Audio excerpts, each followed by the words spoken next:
They surrounded my daughter at a farmer's market. 6 church women. Shaming her. Cornering her.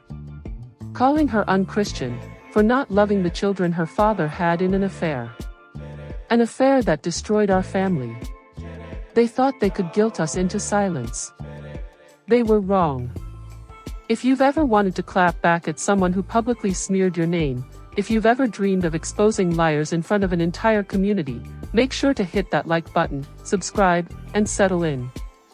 Because this is one of the most satisfying public takedowns you'll hear today.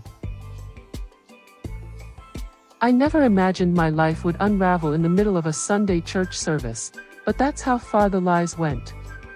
I'm a 46-year-old mother of 2 teenage daughters, 17 and 15. I raised them with love, stability, and honesty.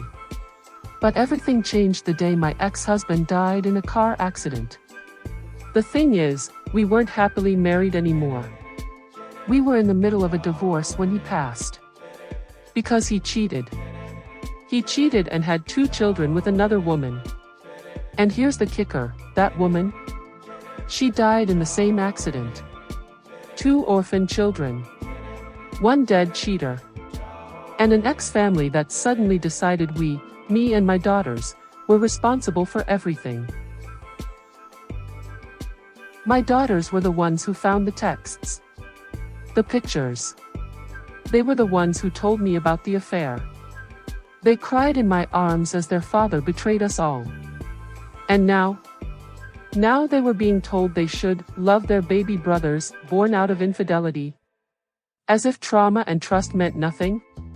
Worse still, his parents, my former in-laws, wanted custody of my daughters. They wanted to move into our home, take over their late son's legacy, and force my girls to play happy family with the sons of the woman who tore our family apart. The answer was no. A hard no. We're already going to court to stop the custody nonsense. But what happened that Saturday, that was war. It was my youngest's birthday weekend. The big party was coming later in the month, but that day, I decided to do something small and fun, let her loose with a budget at our local farmer's market.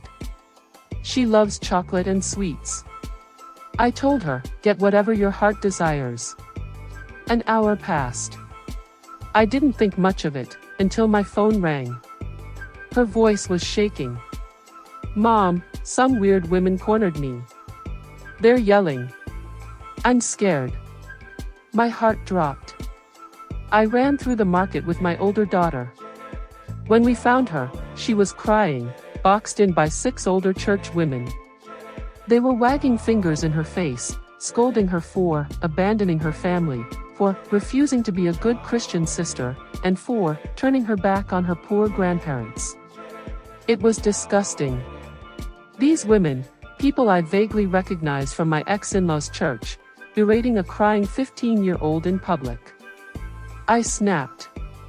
I got in between them and my daughter, told my oldest to grab the sweets and head to the car. And then I let them have it. You think screaming Bible verses at a grieving child makes you holy? You're lucky I don't call the cops. But they didn't back down. One leaned in and hissed, you were supposed to obey your husband's family. Like a good Christian wife. I wanted to vomit. The commotion got so loud that we were all asked to leave the market. The women followed us to the car, like vultures trailing prey. I locked the doors and drove off, hands trembling on the wheel. But inside, something burned. I wasn't just angry. I was ready. That night, after my girls went to bed, I logged onto Facebook. And there it was. My ex-mother-in-law had posted a heartbreaking saga in the church group, framed like a Lifetime movie. She painted me and my daughters as cold, cruel monsters. Claimed we were leaving them homeless. That we had stolen their grandchildren. That we turned our backs on 2 innocent orphan boys. And the kicker? She claimed the affair partner wasn't a mistress at all, but a surrogate. She wrote that I refused the children because they were boys. The lies were layered so deeply, they almost sounded believable, unless you had the receipts. Which I did. The next day, I took off work and headed to a print shop. I made copies of everything. Photos of my ex and his mistress, making out in our living room. Text messages between him and her. Messages between him and his parents, confirming their support of the affair. Emails where they harassed me about the divorce. And the worst of it all, texts where they called my daughters bastards and blamed them for their father's death, 2 days after he died. I printed them on glossy, high-quality paper. Paid extra for color. Then, I spent hours making personalized binders. Neatly labeled. Elegant covers. The first page? A full-page photo of my ex and his mistress locked in a passionate kiss. Under it, the love story of ex-husband's name and affair partner's name. You know what those binders looked like? Church hymnals. Before Sunday service, I walked into the church like I belonged there. No one noticed me as I slipped the binders among the usual songbooks on the back table. Then I left. By noon, the gossip mill exploded. Screenshots flooded Facebook. The surrogate lie was shredded in real time. Congregants were shocked by the photos, horrified by the texts. The same people who praised my ex-mother-in-law 2 days ago were now calling her and her son every name in the book. So much so that the pastor had to step in and beg people to keep things family-friendly. And yet, the damage was done. The church turned on them. Not all at once, but it was enough. The narrative flipped. Instead of the abandoned parents, my ex-in-laws became the enablers of a cheater, the ones who verbally abused 2 teenage girls already dealing with their father's betrayal. My daughters received 2 handwritten apology letters from fellow church members. And, ironically, an invitation to rejoin the church for healing and support. As for my ex-in-laws, they vanished. Shamed into silence. My ex-mother-in-law posted a sad Facebook status about feeling abandoned by society, and how no one cares for the elderly anymore. She ended it by saying she wished her great son were alive to care for them. Funny. He was flat broke. I was the breadwinner. Always had been.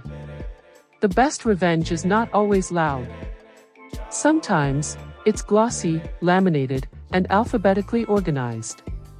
Those binders didn't just expose the truth, they took back our dignity. My daughters finally saw someone stand up for them. They weren't just bystanders to their father's sins anymore. They were survivors. And I was finally seen. Not as a bitter ex, but as a mother who refused to let lies become legacy.